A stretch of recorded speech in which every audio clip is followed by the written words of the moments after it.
serta juga berdasarkan mata kuliah yang pernah saya pelajari tentang ergonomi ini. Maka dari itu di kesempatan ini, ya di kesempatan yang berbahagia ini, saya ingin men-sharing kepada teman-teman apa sih ergonomi dan apakah penting ergonomi itu dalam dunia kerja. Baik, saya rasa untuk perkenalan singkat sudah saya sampaikan.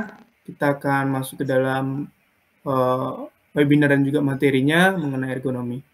Di sini izinkan saya untuk off-cam agar PPT-nya dapat nampak dengan jelas dengan device teman-teman dan juga untuk menjaga kestabilitas dari sinyal saya sendiri dan juga teman-teman. Karena ini juga di-record. Baik, kita memasuki materi tentang ergonomi. Teman-teman, yang pertama di sini ada definisi ergonomi. Nah, apa sih sebenarnya ergonomi tersebut? Jadi, ergonomi itu adalah disiplin ilmu yang berkaitan dengan pemahaman tentang interaksi antara manusia dan elemen-elemen lain dari suatu sistem dan profesi yang menerapkan teori, prinsip, data, dan metode pada desain untuk mengoptimalkan kesejahteraan manusia dan kinerja sistem secara keseluruhan.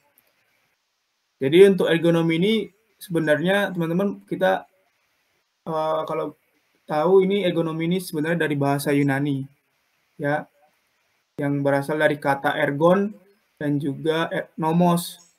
Untuk ergon ini berarti kerja dan juga nomos yang berarti hukum. Jadi untuk kalau digabung ergonomos itu adalah hukum kerja atau ilmu kerja.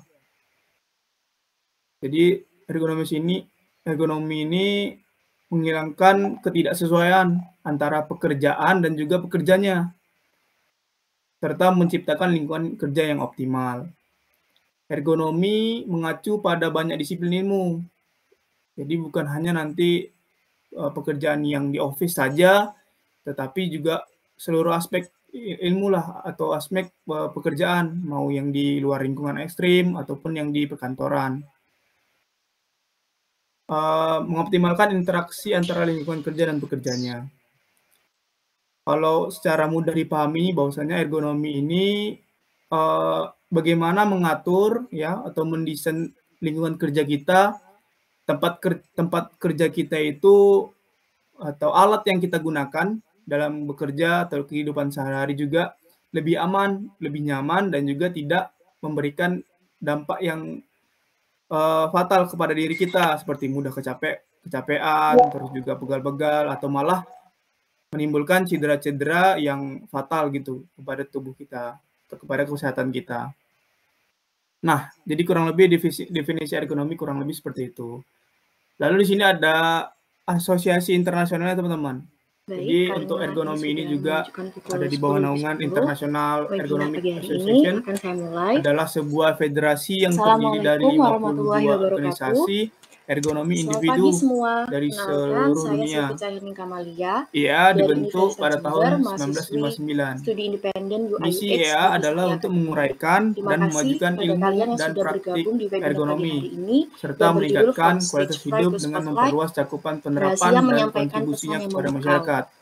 Jadi, sebelum dimulai, saya ingin tahu ergonomi ini teman-teman selalu berkembang setiap tahunnya, mulai dari penerapan cara kerja dari pekerjanya tersebut, maupun juga desain alat-alat atau teknologi yang ada. Jadi semakin teknologi berkembang, maka penerapan kepada manusia atau kepada pekerjanya terus harus berkembang juga agar tidak memberikan dampak yang buruk dalam jangka pendek maupun jangka panjang.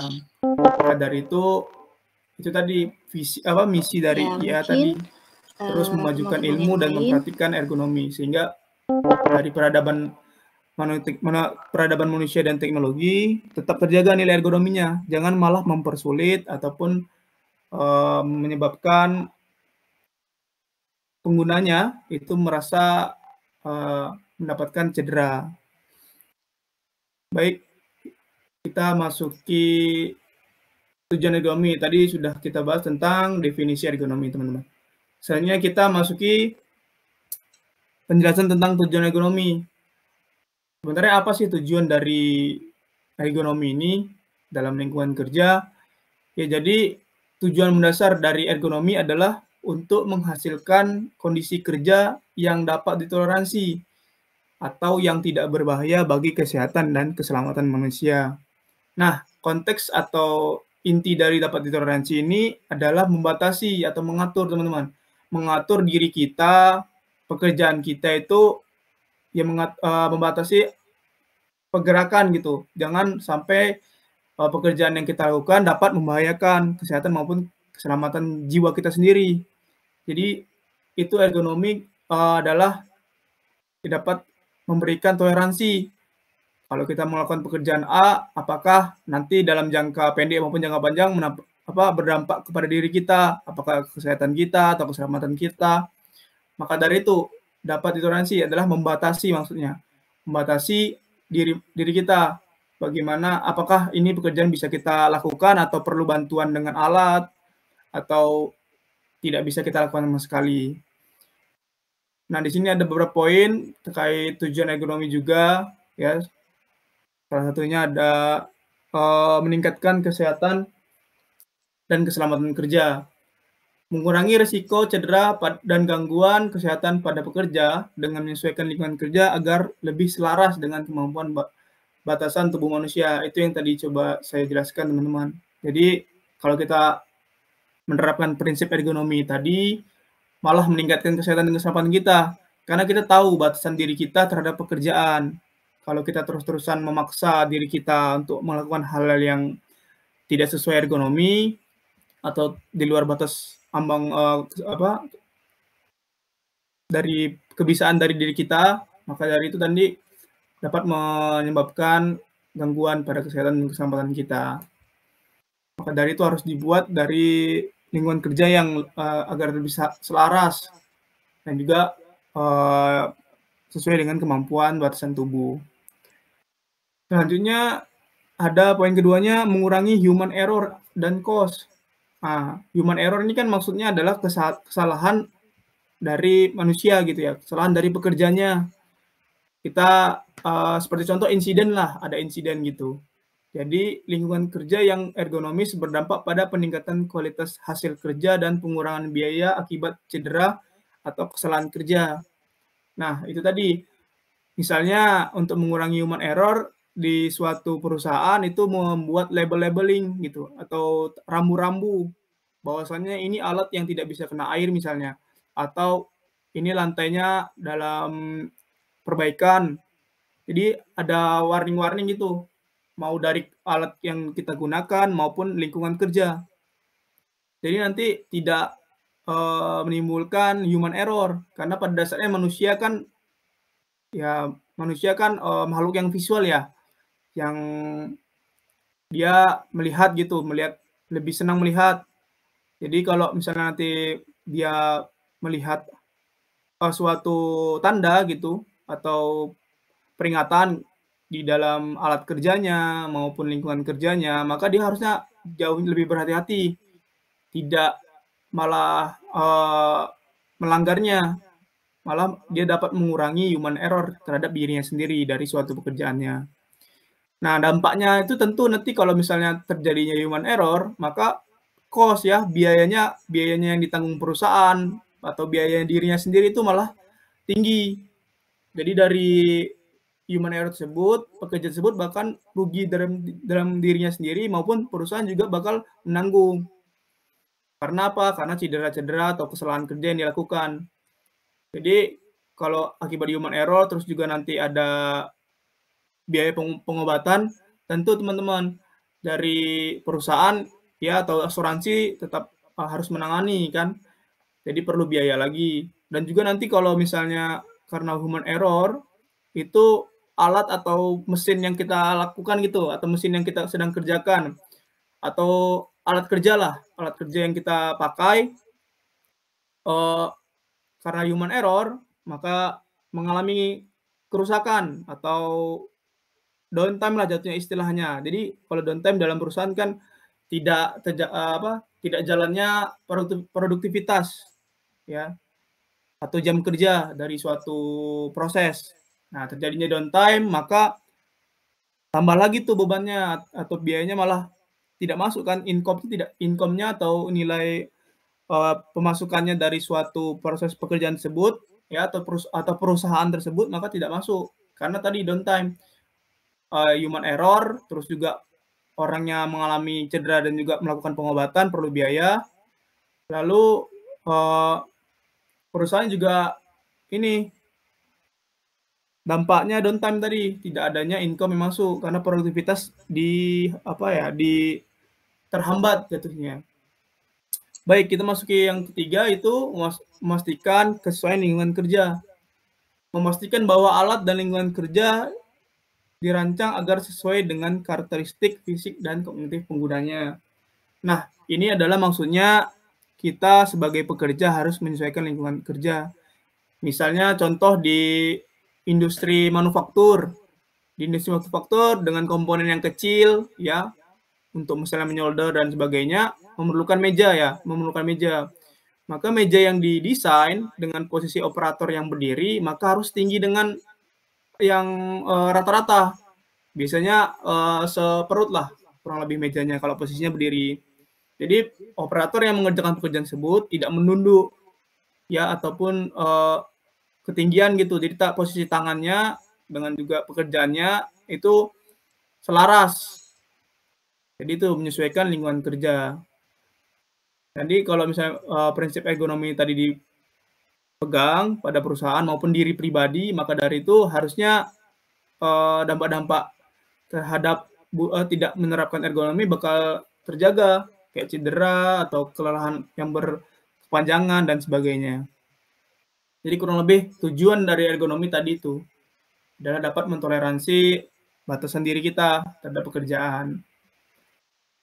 Baik, kita masuki materi selanjutnya yaitu mengenai jenis-jenis ergonomi, teman-teman. Di sini saya mendapatkan 3 kesimpulan dari beberapa jurnal maupun referensi yang saya pelajari, bahwasanya ergonomi di dunia ini ada terbagi menjadi 3. Yang pertama ada physical ergonomics, yang kedua ada cognitive ergonomics, yang ketiga ada organizational ergonomics. Nah, apa sih masing-masing dari jenis-jenis ergonomi tersebut? Kita akan bahas lebih lanjut ke depannya. Termasuk yang pertama mengenai physical ergonomic. Nah, apa sih sebenarnya physical ergonomic? Tentulah sesuai dengan namanya physical ya, fisik. Jadi yang berkontak fisik dengan manusia. Jadi ergonomi yang berkontak langsung dengan fisik. Yang berkaitan dengan penyesuaian lingkungan kerja terhadap tubuh manusia untuk mencegah cedera fisik seperti nyeri otot, gangguan postur, dan kelelahan. Fokusnya adalah pada aspek-aspek fisik. Seperti posisi kerja, desain alat, tata letak tempat kerja, dan pergerakan tubuh. Jadi untuk physical ergonomic ini seperti contoh misalnya di sebuah kantor, kursi dan meja dapat disesuaikan dengan tinggi pekerja dipasang untuk memastikan postur duduk yang baik. Mouse dan keyboard juga didesain secara ergonomis untuk mengurangi tekanan pada pergelangan tangan dan mencegah cedera. Dengan melakukan prinsip ergonomi tersebut, seharusnya pekerja dapat mengurangi dampak-dampak buruk dari tidak menerapkan ergonomi. Nah, ini jadi ada contohnya, teman-teman. Saya sudah menaruh sebuah analogi ya. Jadi ada 2 gambar. Yang sebelah kiri kan ada orang yang melakukan pekerjaannya sesuai dengan posisinya. Jadi yang duduk berarti meja dan juga kursinya harus sesuai yang paling kiri, dan juga postur leher itu yang tidak terlalu menadah maupun merunduk, harus sesuai dengan bentuk atau postur dari leher tersebut. Nah, sampai yang paling akhir yang berdiri gitu. Jadi itu tadi yang saya coba jelasin, bahwasanya kalau kita atau pekerja atau kita tidak menyesuaikan dengan postur tubuh, maka dalam jangka panjang itu dapat membawa dampak ya bagi kesehatan kita, bagi keselamatan kita juga. Karena kita melakukan pekerjaan kalau tidak sesuai dengan standar, ya standar batasan tubuh, maka tentu nanti berdampak yang cukup fatal.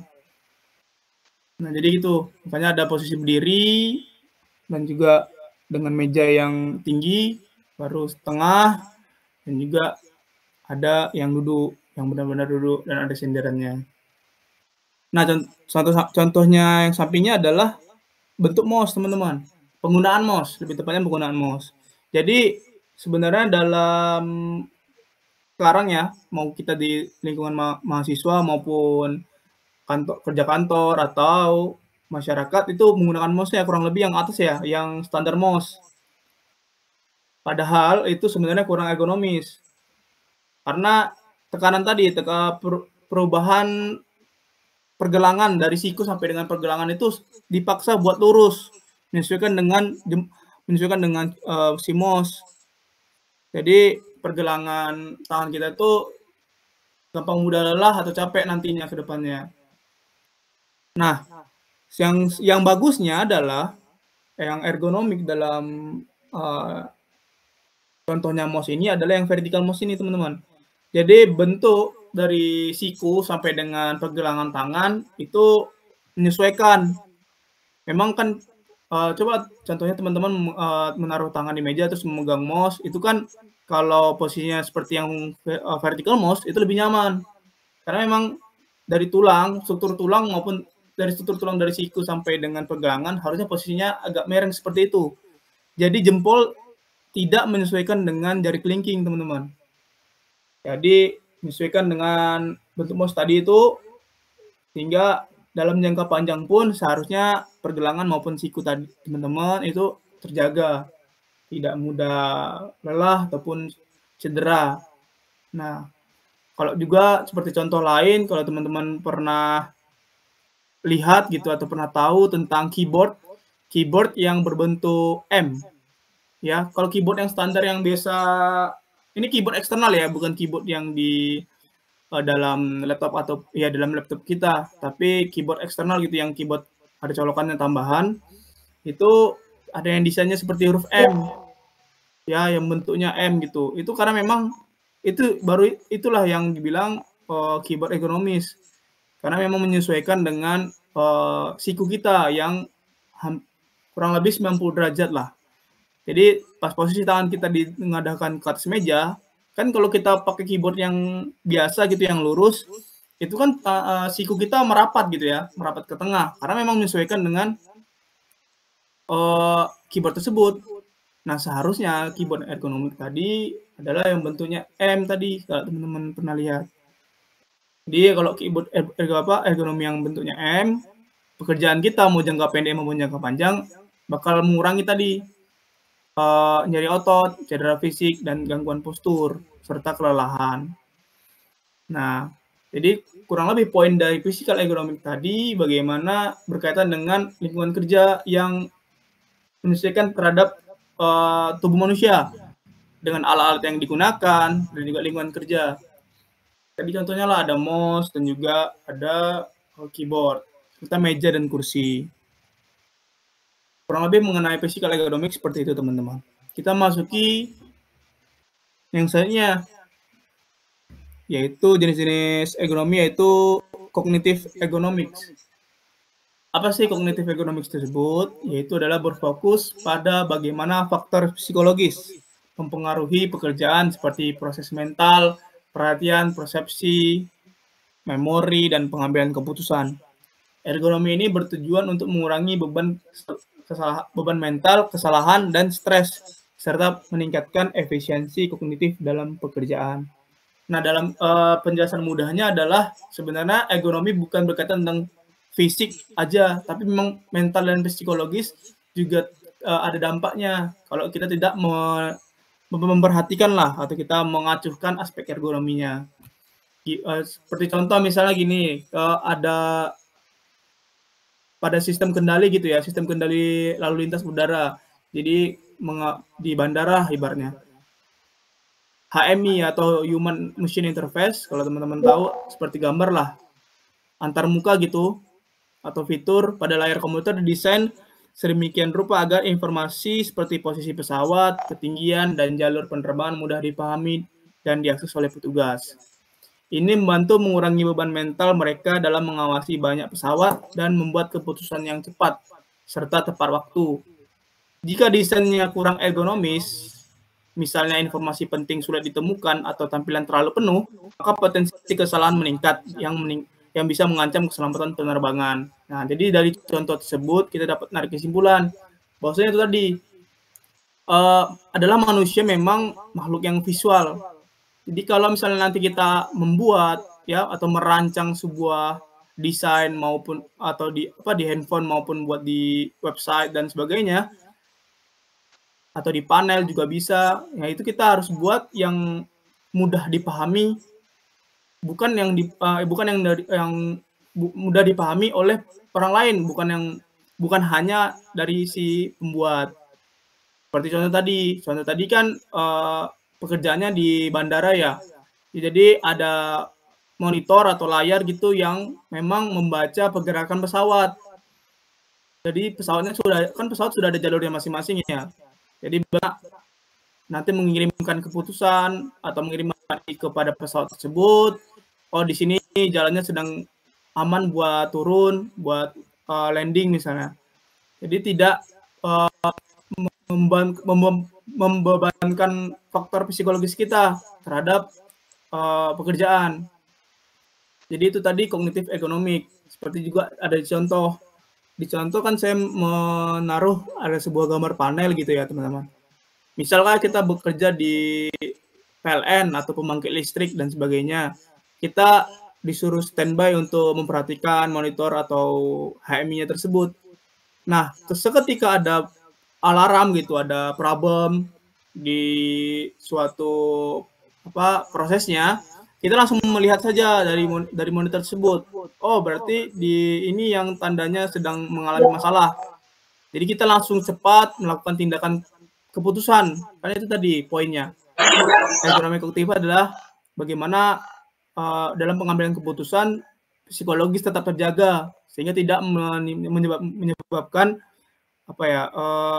kesalahan yang mengancam diri pribadi maupun orang banyak. Jadi itu tadi. Jadi kita harus bisa membuat lah atau melihat sebuah monitor kayak di gambar atau sebagainya itu dapat mengurangi psikologis kita atau beban mental kita nantinya dalam suatu pekerjaan. Kurang lebih seperti itu tentang kognitif ergonomi. Baik, selanjutnya kita masuk ke jenis-jenis yang ketiga. Jenis-jenis tentang ergonomi yang ketiga. Ada organizational ergonomics. Apa sih sebenarnya organisasi ergonomi itu? Yaitu adalah berkaitan dengan optimalisasi struktur organisasi, kebijakan, dan proses kerja untuk meningkatkan efisiensi kepuasan, komunikasi, dan keselamatan di lingkungan kerja. Ergonomi ini mempertimbangkan aspek organisasi seperti pola kerja, jadwal, pembagian peran, serta hubungan antar individu dan dalam organisasi. Nah, untuk organizational ergonomi ini mungkin bisa tergambar tentang organisasi ya, sebuah pekerjaan gitu. Jadi bagaimana kebijakan-kebijakan dalam perusahaan, bagaimana kita mengatur diri kita juga untuk berinteraksi sama pekerja itu lebih struktur gitu, lebih menyesuaikan dengan standar operasional. Jadi kalau misalnya nanti di antara teman-teman, di antara kita ada yang menjadi supervisor atau HR atau leader atau bahkan direktur pun, kita harus bisa mengatur optimalisasi struktur dari perusahaan kita masing-masing. Kita nggak boleh atau nggak bisa memberikan satu beban pekerjaan terhadap dia sendiri gitu, satu orang. Yang lain dibuat yang lebih ringan. Tidak, harus memang dibagikan sesuai dengan porsinya masing-masing. Karena itu tadi poin dari atau tujuan dari ergonomi kan yang membatasi ya, yang dapat ditoleransi. Jadi kita pun sebagai pekerja ataupun mempekerjakan orang harus dapat memberikan batasan, toleransi terhadap dirinya. Apakah dia bisa kalau kita kasih pekerjaan ini? Apakah diri kita bisa kalau kita ngerjain ini? Kan kurang lebih seperti itu poin dari ergonomi. Sehingga itu tadi kebijakan-kebijakan yang dibuat harus ekonomi. Karena seperti contoh lah di gambar. Ini adalah hal yang harusnya di tempat-tempat lain atau di tempat-tempat pekerja yang lain harusnya memang selalu diberikan awareness seperti itu kurang lebih.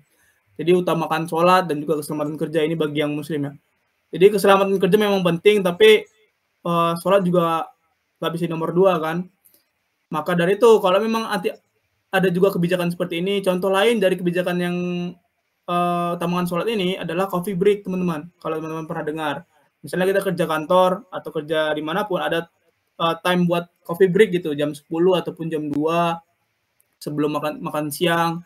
Itu nanti itu gunanya juga bukan hanya sekedar kita bisa nyantai, bukan, tapi merilekskan lagi, meriset lagi diri kita. Misalnya masuk jam 8 pagi sampai jam 10 coffee break, ya jam 10 pagi coffee break itu ada 15 menit sampai 30 menit. Diri kita tuh kita bisa dapat meriset lagi, merilekskan lagi dengan beban kerja yang kita punya. Jadi kedepannya setelah kita udah bisa merilekskan diri, kita dapat lebih optimal gitu. Kita lebih optimal, lebih produktif karena beban kerja tadi bisa sedikit demi sedikit bisa terselesaikan. Jadi sebenarnya kebijakan-kebijakan kayak yang coffee break ataupun kayak gini utamakan sholat. Jadi pekerja memang yang memiliki beban ataupun kelelahan, dia bisa rileks sebentar, bisa istirahat sebentar, sejenak. Nah, nanti baru melanjutkan pekerjaannya kembali. Jadi tidak yang dibuat seperti robot yang tidak ada waktu istirahatnya. Jadi masuk terus istirahat cuma siang gitu atau pas pulang. Tetap harus diberikan waktu-waktu break gitu untuk istirahat menyesuaikan dengan beban kerja. Jadi kalau dia capek karena pekerjaannya berat maupun beban pikiran dari suatu pekerjaannya itu berat, maka harusnya kebijakan-kebijakannya yang ada itu dapat meringankan dari pekerja tersebut. Bisa digunakan buat merilekskan diri, meriset diri lagi. Nah, mungkin itu kurang lebih penjelasan tentang organisasi ergonomik.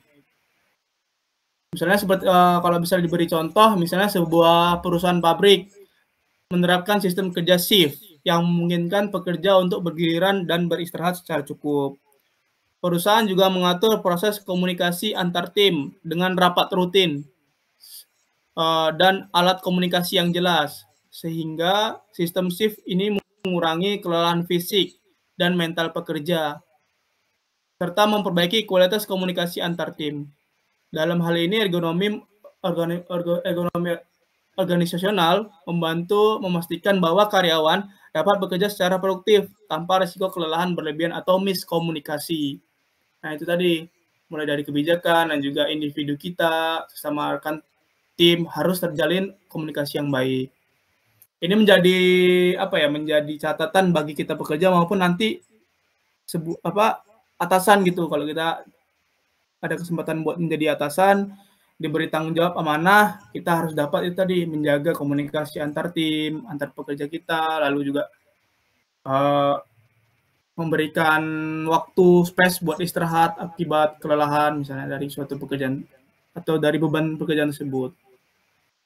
Jadi kurang lebih mengenai organisasional ergonomik kurang lebih seperti itu. Nah, kita masuki materi selanjutnya. Nah, ini poin penting ya sesuai dengan judul webinar kita. Jadi, apakah penting penerapan ergonomi pada dunia kerja? Nah, berdasarkan penjelasan yang saya jelaskan sebelumnya, mungkin teman-teman bisa narik kesimpulan lah apakah penting atau tidak. Kalau ergonomi ini, sebenarnya ergonomi ini hal yang biasanya sering diacuhkan sih teman-teman, sering dilupakan. Maka dari itu, ini tetap perlu kita reminder lah kepada diri kita, bahwasanya diri kita itu ada batasan.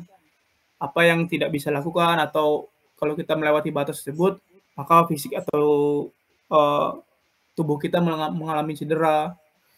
Nah, jadi pentingkah penerapan ergonomi pada dunia kerja? Kalau jawaban saya sendiri sih sangat penting. Mengapa? Karena penerapan ergonomi di dunia kerja sangat penting karena dapat menciptakan lingkungan kerja yang aman, nyaman, dan efisien, yang sesuai dengan kebutuhan fisik dan mental pekerja. Ergonomi membantu mengurangi risiko cedera, kelelahan, dan stres, serta meningkatkan produktivitas dan kualitas kerja. Dalam jangka panjang, perusahaan yang menerapkan ergonomi secara efektif dapat meningkatkan kepuasan kerja, menurunkan tingkat absensi, dan menghemat biaya terkait kesehatan dan keselamatan kerja. Dengan menyesuaikan alat, lingkungan, dan prosedur kerja agar lebih sesuai dengan kapabilitas manusia, ergonomi menjadi kunci untuk menciptakan tempat kerja yang lebih sehat dan produktif. Nah, dari penerapan ergonomi tersebut, yang mulai dari diri pribadi maupun atasan dan perusahaan, kalau menerapkan prinsip ergonomi, malahan pekerja tersebut atau kita yang bekerja malah meningkatkan loyalitas, teman-teman.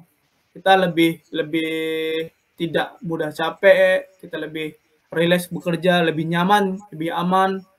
Jadi kita bekerja pun tidak ada beban fisik yang berlebih. Ya, seperti contoh ini ada labeling ya yang tadi saya sebutkan di materi sebelumnya tentang labeling, misalnya gini.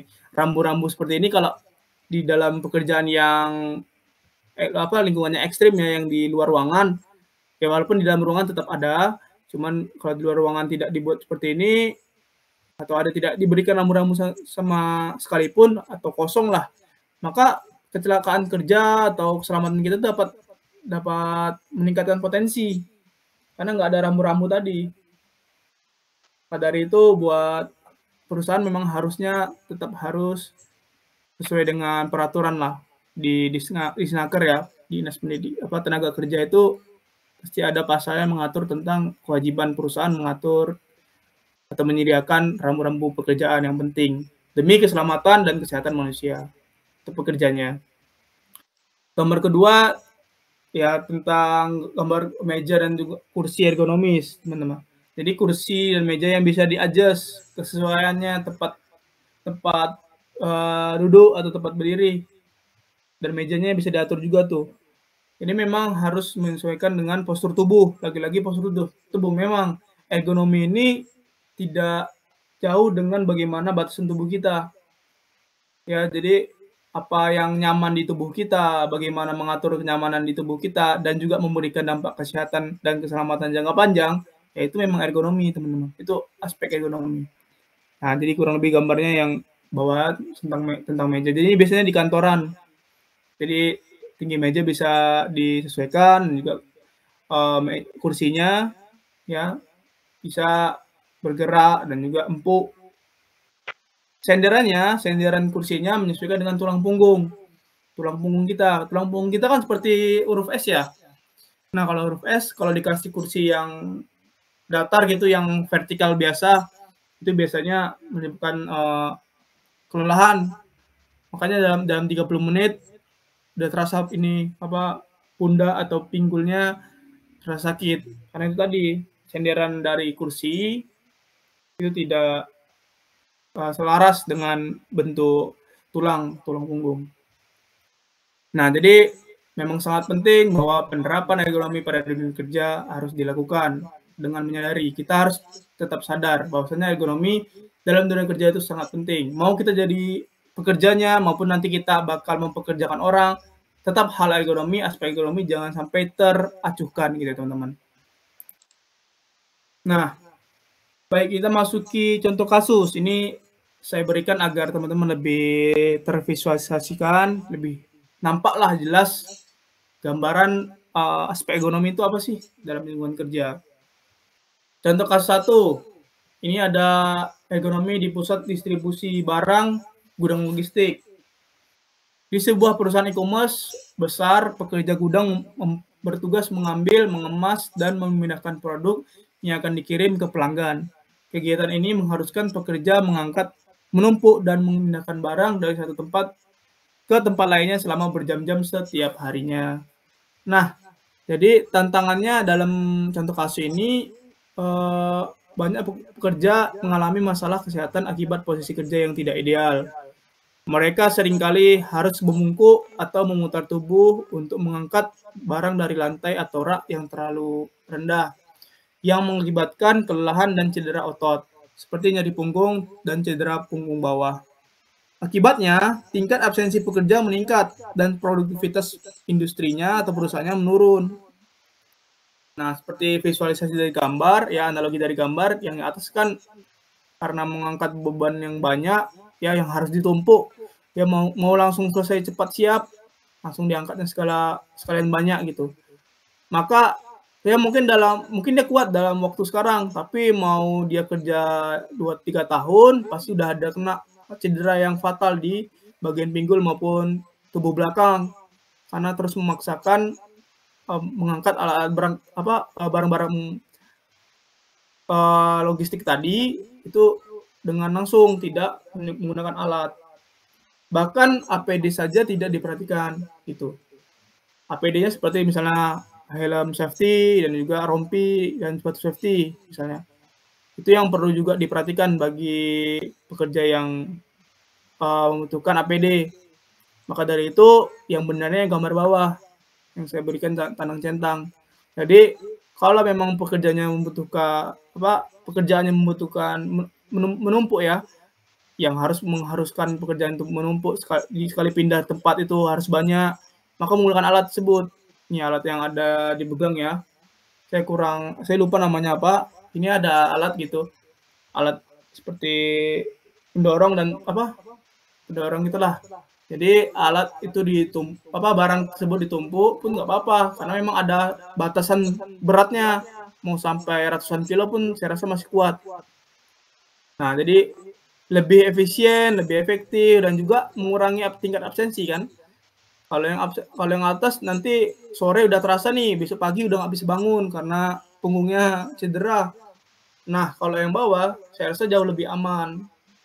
Nah, jadi tingkat absensi dan juga income, produktivitas dalam pekerjaan tersebut, dalam perusahaan tersebut lebih terjaga kalau memperhatikan aspek ergonomi.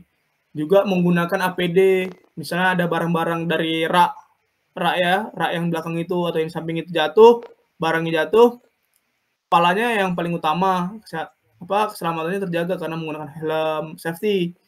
Kalau tidak sama sekali menggunakan APD, ya tidak diperhatikan APD-nya, maka bakal berakibatkan fatal, bahkan sampai kematian karena tidak menggunakan helm tersebut. Kurang lebih contoh kasus seperti itu terkait ergonomi dalam di pusat distribusi barang atau gudang logistik. Nah, selanjutnya ini contoh kasus 2, ergonomi di kantor. Ini yang mungkin sudah tadi beberapa kali saya coba simpulkan dan jelaskan. Jadi kalau kita di sebuah perusahaan, karyawan menghabiskan sebagian besar waktu kerja duduk di depan komputer untuk melakukan berbagai tugas, seperti mengolahan data, menulis laporan, dan menjawab email. Sebelumnya, meja dan kursi yang digunakan tidak dapat diatur ketinggiannya. Posisi monitor tidak sejajar dengan pandangan mata dan pencahayaan ruangan kurang optimal. Kita anggap saja yang di atas ini adalah sebuah kantor ya, sebuah kantor buat dia bekerja. Memang sudah ada sebuah bantal lah untuk yang bisa dia duduki, cuman memang kurang ergonomis, kurang efisien karena tadi tidak adanya kursi yang ergonomis yang menyesuaikan dengan lekukan bentukan tulang punggung, maka dari jangka waktu pendek maupun panjang pasti lebih cepat terasa pegelnya. Dan juga nih posisi yang atas ya, posisi yang atas kepalanya itu kalau melihat dengan monitor terlalu menadah, kalau terlalu menunduk. Kalau dia lihat menyesuaikan terlalu menunduk nih kalau di gambar. Nanti mengurangi cedera juga di leher. Dan pencahayaan juga kurang optimal di ruangan. Dapat menyebabkan mata yang cepat kelelahan atau mata yang minus karena itu tadi layar monitornya terlalu gelap dengan lampu ruangan yang kurang baik, kurang cukup. Sehingga dalam konteks ekonomi di kantor tadi yang gambar bawah yang lebih benar. Jadi meja yang bisa disesuaikan, bentuk kursi juga yang menyesuaikan dengan lekukan tulang punggung, juga ada senderan kepala ya yang lebih aman, lebih nyaman juga, pasti lebih nyaman kalau duduk seperti ini. Juga layar monitor yang pas ya, tidak terlalu menunduk dan juga tidak terlalu menada. Jadi untuk contoh kasus 2 terhadap ergonomi di kantor seperti itu. Nah, baik, kita masuki materi selanjutnya tentang manfaat dari penerapan ergonomi dalam dunia kerja. Yang pertama ada mengurangi risiko cedera dan masalah kesehatan. Dengan mengoptimalkan desain tempat kerja, peralatan, dan prosedur kerja, ergonomi membantu mengurangi risiko cedera muskuloskeletal seperti nyeri punggung, leher, dan pergelangan tangan, serta masalah kesehatan lainnya akibat postur kerja yang buruk. Nah, jadi itu poin pertama dari manfaat kalau kita melakukan penerapan ergonomi. Jadi kesehatan postur kita, kesehatan tubuh kita itu dapat lebih terjaga. Enggak yang 2-3 tahun kerja langsung udah nggak kuat lagi kerja. Karena itu tadi, selama dia kerja menanggung beban pikiran, beban juga fisik, ya tidak menyesuaikan dengan aspek ergonomi, ya dia udah punya gangguan cedera pada tulang-tulang di tubuhnya. Selanjutnya ada yang kedua, meningkatkan produktivitas dan efisiensi kerja. Lingkungan kerja yang nyaman dan sesuai dengan kebutuhan fisik dan mental pekerja memungkinkan mereka bekerja dengan lebih efisien, mengurangi kelelahan dan meningkatkan kecepatan serta kualitas pekerjaan. Nah, jadi kalau kita punya lingkungan kerja, ya, alat-alat kerja kita, baru lingkungan kerja kita yang ergonomi, pasti tentu kita lebih semangat. Kerjanya nyaman, aman, terus dapat meningkatkan produktivitas dan efisiensi. Kita juga nggak yang sedikit-sedikit melakukan stressing ya bahasanya, yang melakukan peregangan pada tubuh kita, mau di tangan, di siku, ataupun di punggung gitu ya. Sedikit-sedikit kita kretek-kretek gitu. Terasa pegelnya mau sejam sekali gitu. Nah, karena kita memperhatikan ergonomi, bakal lingkungan kerja kita ergonomi gitu. Kita nyaman, aman, terus kita mau dalam jangka panjang pun tetap terasa aman. Karena itu tadi kita memperhatikan atau menyeting, ya, mendesain tempat kerja kita itu yang ergonomi. Poin ketiga, mengurangi absensi dan biaya kesehatan. Ya, tadi sesuai yang analogi contoh kasus. Itu kan tadi kalau misalnya kita bekerja tidak memperhatikan ergonomi, maka banyak absensinya karena kelelahan, kecapean, terus drop, kesehatan juga kurang baik, perlunya izin kan, MC lagi gitu misalnya. Jadi tidak masuk kerja karena kurang badannya, terlebih fisiknya, karena perlu waktu istirahat. Dan tentu memerlukan biaya kesehatan buat berobat atau mungkin ke tempat orang yang membuka jasa kretek gitu ya, karena punya cedera di dalam punggung maupun siku-siku atau lengan, dia perlu buat mendatangi pengobatan sendi-sendi tulang gitu, di kretek jatuhnya. Nah, kan perlu biaya kesehatan lagi. Baik, masuk yang keempat, yaitu meningkatkan kepuasan dan moral pekerja. Pekerja yang merasa nyaman dan dihargai di tempat kerja cenderung lebih memiliki kepuasan kerja yang lebih tinggi, yang berdampak positif pada semangat dan motivasi kerja mereka. Nah, itu tadi. Kalau kerja kita aman, nyaman, siapa yang nggak semangat? Pasti semangat kan, teman-teman? Jadi moral pekerja kita itu lebih terjaga. Kalau atasan kita memperhatikan kita dengan kebijakan-kebijakannya yang enak, yang nyaman, kita pun sebagai pekerja pasti terbentuk gitu moral yang sopan, yang baik, yang tidak neko-neko dalam pekerjaan, yang tidak asal-asalan lah. Kita juga puas dalam pekerjaan tersebut. Selain digaji, kita juga mendapatkan lingkungan kerja yang ergonomis. Kita bisa yang nggak seperti robot gitu, yang nggak kerja terus. Karena kebijakan-kebijakan yang dibuat dihojot gitu, jatuhnya dihojot ya bahasanya. Kalau saya dihojot itu maksudnya di-push. Kerjanya di-push terus, tidak ada waktu break, tidak ada kebijakan-kebijakan yang meringankan pekerjaan kita malah memberatkan. Nah, itu tidak meningkatkan kepuasan jatuhnya kan, kalau tidak memperhatikan atau tidak melakukan penerapan ergonomi dalam dunia kerja. Selanjutnya yang kelima, meningkatkan loyalitas karyawan. Nah, dengan kita melakukan penerapan ergonomi, tentu kalau kita sebagai pekerja kita lebih loyal atau lebih serius lah gitu dalam pekerjaannya. Dengan lingkungan kerja yang ergonomis, cenderung meningkatkan loyalitas pekerja dan mengurangi tingkat turnover karena mereka merasa lebih dihargai dan dihormati oleh perusahaan. Nah, kurang lebih gambarnya seperti itu. Kalau kebijakan-kebijakan, baru alat kerja, tempat kerja, lingkungan kerjanya aman, nyaman, dan ekonomis, pasti kita sebagai pekerjanya lebih loyal. Orang lingkungan kita kerjanya nyaman, enak, gaji juga dibilang cukup, pasti kita ya tidak mau resign lah jatuhnya. Kan kurang lebih seperti itu. Yang keenam, meningkatkan kinerja dan efisiensi organisasi. Karyawan yang bekerja dalam kondisi yang nyaman cenderung lebih fokus, menghasilkan pekerjaan berkualitas lebih tinggi, dan berkontribusi pada keberhasilan perusahaan secara keseluruhan. Nah, jadi ini output ya, jatuhnya output akhir. Jadi kalau kita merasakan nilai ergonomi dalam diri kita, kita memperhatikan aspek ergonomi, terus perusahaan tempat kerja kita itu juga memberikan kebijakan atau alat atau lingkungan kerja yang ergonomi, maka perusahaan tersebut dapat bersaing jauh. Ya, karena keberhasilan perusahaan tersebut pasti lebih tinggi potensi keberhasilannya. Daya saingnya juga lebih tinggi pastinya. Nah, jadi dengan penerapan manfaat ergonomi tadi, ya, tidak hanya berkontribusi pada kesejahteraan individu, tapi juga keberlanjutan dan kesuksesan jangka panjang pada perusahaan. Ya, jadi bukan kita hanya tentang kesehatan dan keselamatan dalam individu atau dalam diri kita sendiri, tapi adalah kesuksesan ya atau keberhasilan daya saing ya jangka panjang dari perusahaan yang kita tempat kerjakan. Kurang lebih itu tadi mengenai manfaat dari penerapan ergonomi dalam dunia kerja.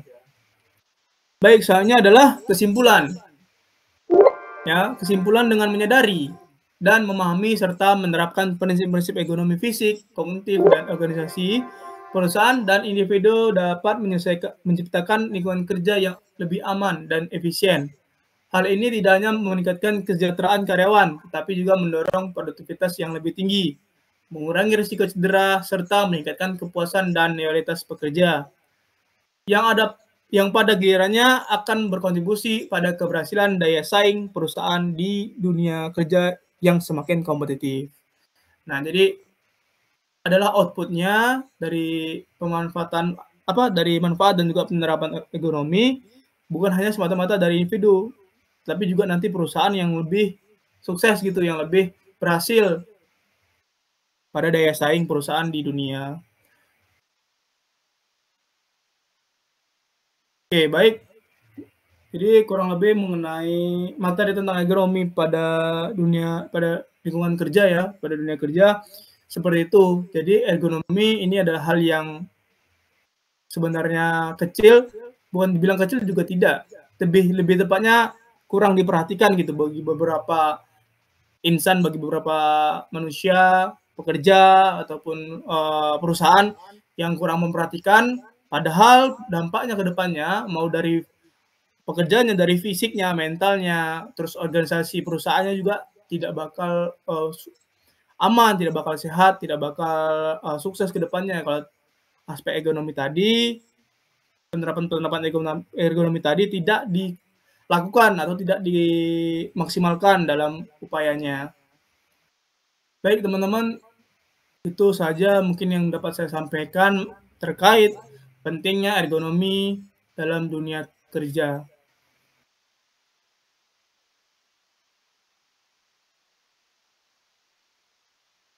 Bagi teman-teman mungkin ada yang ingin memberikan pengalamannya, ya,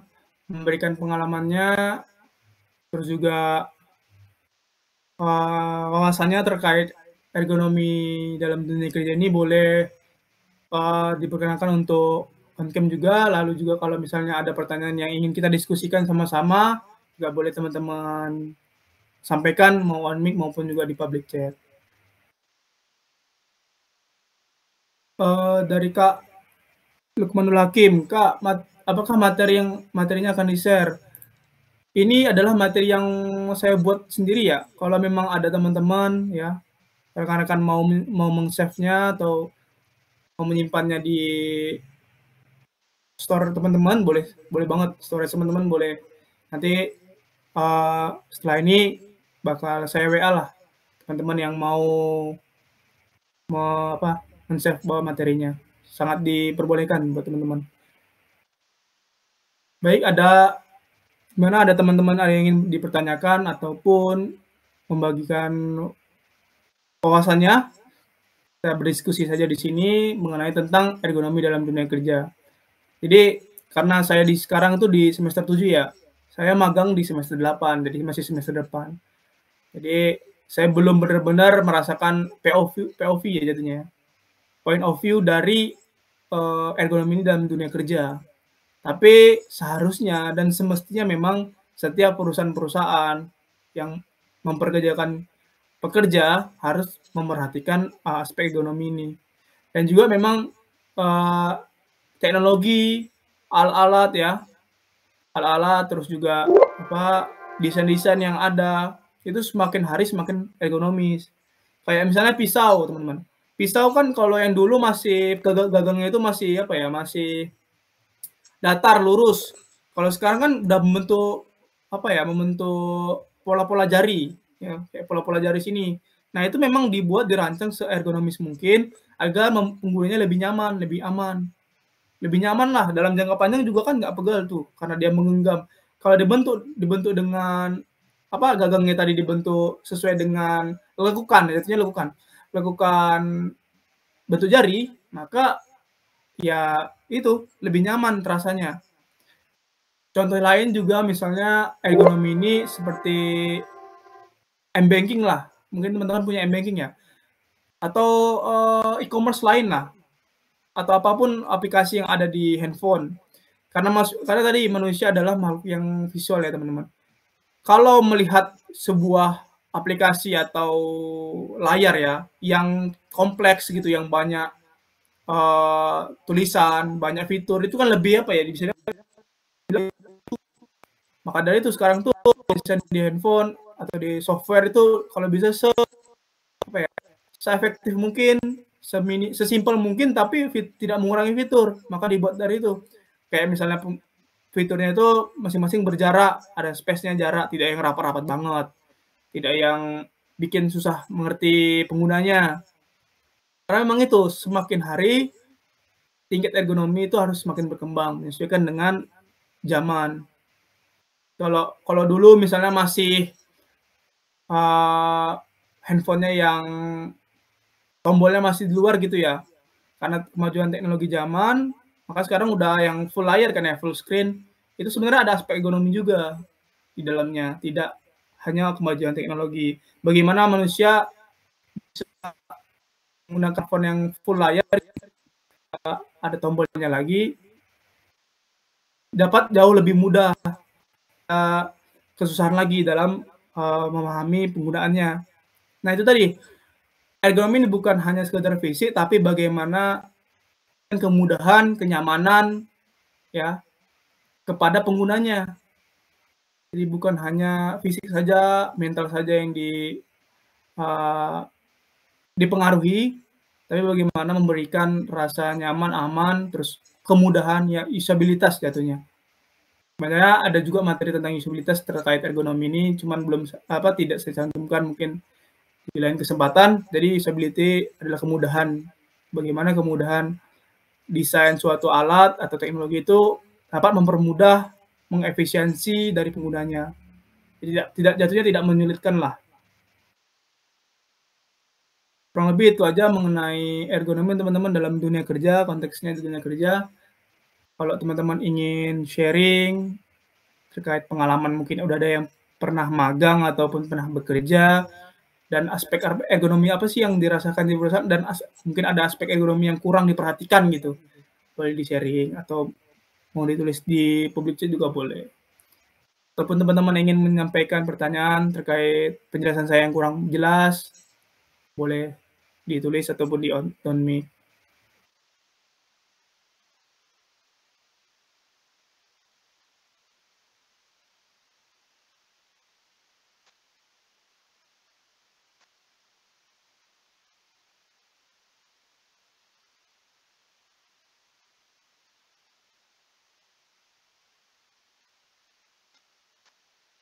Ya mungkin juga ini, sebelumnya juga dan sesudahnya saya ucapkan terima kasih ya buat teman-teman yang berkesempatan hadir, karena juga mengingat sebenarnya di jam yang sama dan juga hari yang sama itu ada webinar lain ya, oleh salah satu mentor mungkin, mentor di apa, MSIB khusus di dokter mekanik ya.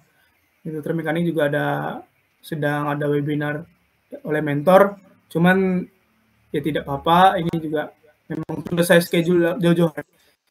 Dan juga itu kan, webinar dari mentor juga baru-baru lah, cuman karena teman-teman yang awalnya udah regis untuk webinar ini tidak mendapat hadir tidak masalah. Maka dari itu saya ucapkan terima kasih buat teman-teman yang berkesempatan hadir buat pagi ini. Baik, apakah ada teman-teman dari teman-teman terkait hal yang perlu ditanyakan, kita diskusikan, hal yang mau teman-teman sampaikan, sharing juga diperkenalkan. Ini teman-teman kalau boleh tahu dari mana aja ya? Soalnya kalau kayaknya dari program dokter mekanik, teman-teman di sini ada, kalau mungkin enggak ya? Maksudnya dari asal kampusnya mana teman-teman kalau boleh tahu?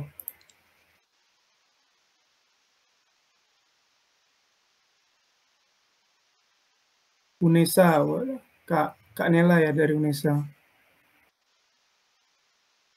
Yang lain dari mana tuh teman-teman? Kalau saya dari Politeknik Batam ya, dari Batam. Yang kalau kata orang tuh Batam HP-nya iPhone gitu. Padahal ya Xiaomi juga. Yang katanya jalan kaki sampai Singapura gitu dekat. Ya enggak juga, tetap bayar gitu, tetap mahal juga.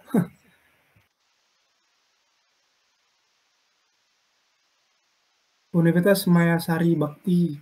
Oh, Kak Siti dari Mayasari Bakti ya. Bang Lukmal dan juga Bang Aldi dari mana nih?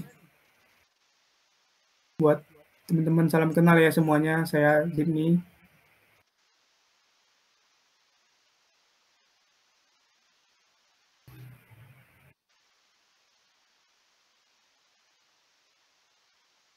Institut Bisnis Muhammadiyah Bekasi, semester 7.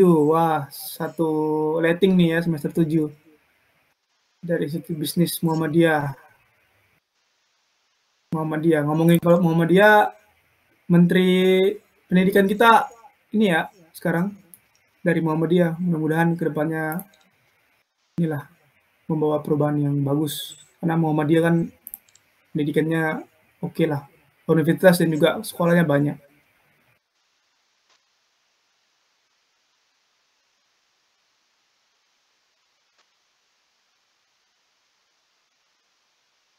Keren kan? Dari SD SMP ada mata kuliah coding sama AI ya. Iya kemarin juga baru-baru dengar info itu sih. Kelas TK udah diperkenalkan bahasa Inggris, matematika juga ya. Terus SD SMP udah belajar tentang program coding gitu. Keren sih biar waktu kuliah udah nggak usah ngulang lagi gitu belajar tentang kode blok bahasa C++ gitu ya. Nggak yang harus ketik program printf hello world gitu ya. Kan pembukaan kalau pembacaan belajar program kan di kuliah kayak gitu ya, hello world ya. Resikonya programmer nggak bisa gaji tinggi. Kalau gaji tinggi menyesuaikan dengan perusahaan dan juga skill sih kak, nggak bisa kurang tahu ya gimana prosedur gitu dari programmer. Memang semakin semakin susah programnya atau mengatur server dan sebagainya itu harusnya semakin tinggi sih. Yang bukan sekedar hanya front end aja, bahkan back end-nya juga diatur, kan harusnya semakin bersaing dan semakin tinggi jadinya. Baik, agar tidak terlalu jauh dengan materi kita terkait ergonomi. Jadi sebelum mungkin saya tutup, kalau tidak ada pertanyaannya, memang ergonomi ini hal yang sering disepelekan ya teman-teman.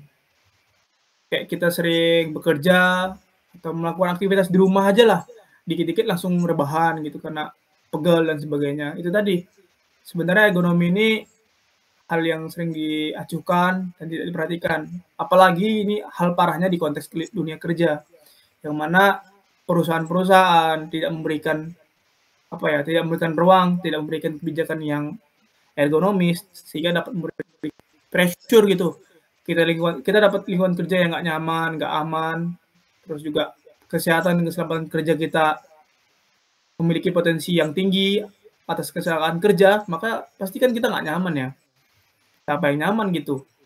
Udah misalnya gaji pas-pasan, terus juga kesehatan dan keselamatan kerja kita nggak diperhatikan, ya mau nggak mau nanti dalam jangka panjang ya kita terkena dampaknya. Misalnya pinggul atau lengan, siku dan sebagainya, gampang mudah lelah, capek. Kan dikit-dikit MC, dikit-dikit absensi gitu. Karena tidak diperhatikan gitu dari perusahaan, mau jam kerja dari jam 8 sampai break makan siang, lalu kerja lagi sampai malam, sampai sore. Tidak diberikan bobot gitu, bobot batas dari tanggung jawab. Semua digas saja gitu, dikasih kamu kerjain ini, padahal yang lain nggak sama rata. Tadi kebijakan juga pembagian peran gitu ya di organisasi ergonomi tidak perhatikan. Dan juga misalnya kerja tidak sesuai dengan APD, tidak memakai APD, nggak apa-apa lah kok cuman megang listrik, misalnya cuman 20 volt gitu, tidak menggunakan sepatu karet atau tidak menggunakan sarung tangan, nggak apa-apa lah ini kena cairan dikit, misalnya ada cairan kimia gitu ya. Nggak apa-apa, kalau sekali-sekali nggak apa-apa, tapi nanti kalau terus-terusan misalnya dampak ke kulit gitu. Atau tadi listrik kita nggak tahu tiba-tiba harusnya lonjak atau voltasenya lonjak ya. Terus juga tidak menggunakan APD, alat pelindung diri, maka terjadinya fatal, bahkan sampai merenggut nyawa. Jadi baik teman-teman semua, sekali lagi kita harus perlu menyadari yang menerapkan juga prinsip-prinsip ergonomi di diri kita, khususnya di lingkungan kerja maupun juga nanti berkehidupan sehari-hari, mau di rumah dan juga di kantor atau tempat kerja kita nanti. Baik, kalau tidak ada yang ingin ditanyakan ataupun didiskusikan, sebelum tutup saya ucapkan sekali lagi terima kasih buat teman-teman yang berkenan hadir di webinar saya. Ini webinar perdana saya di program ini, di program MSIB tahun ini. Saya ucapkan terima kasih sebesar-besarnya dan semangat buat teman-teman semua yang semester 7, yang mungkin lagi skripsi atau tugas akhir. Semoga diberikan kelancaran, kemudahan oleh Yang Maha Kuasa dan juga dijaga semangatnya ya. Semangatnya di samping juga mengerjakan skripsi, semangatnya harus tetap dijaga gitu buat ikutin program-program yang teman-teman sudah ambil. Jadi apapun yang teman-teman ambil atau yang sudah kita ambil harus diselesaikan dengan maksimal. Pokoknya tidak ada yang ditinggalin begitu aja. Karena kalau ditinggalin begitu aja kan nggak enak ya, di ghosting ya namanya ya. Baik, mungkin itu aja. Terima kasih buat teman-teman semua atas kesempatan dan kehadirannya. Mohon maaf apabila saya, Muhammad Ziniova dari Politeknik Negeri Batam, ada salah-salah kata, maksud dan juga penjelasan saya yang kurang berkenan, kurang jelas, dan harapan dan doa saya buat teman-teman semua agar materi ini dapat tersampaikan dan juga dapat dipahami oleh kita semua. Dan juga reminder buat kita yang mau bekerja maupun sudah bekerja agar lebih memperhatikan dan menyadari bahwasannya ergonomi itu tetap ada, berkembang dan juga penting. Baik, kalau tidak ada lagi, terima kasih. Saya akhiri ya.